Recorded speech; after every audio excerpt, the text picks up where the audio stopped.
sila magloko. Kung puso nila'y ayaw nang magbago, huwag nating piliting manatili sa taong hindi marunong umunawa sa atin. Kung may gustong umalis, hayaan. Hindi natin kailangang habulin kailanman, dahil ang tunay na nagmamahal hindi ka sasaktan ng paulit-ulit kailanman.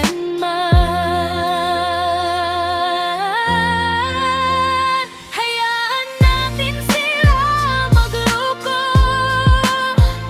hayaan natin silang lumayo. Kung hindi nila kayang pahalagahan, sarili natin ang dapat nating ingatan. Hayaan natin sila magloko, darating din ang araw na malalaman nila ng taong tapat magmahal,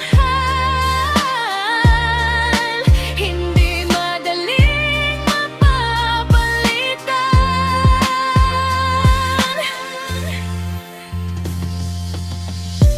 Huwag nang umiyak sa gabi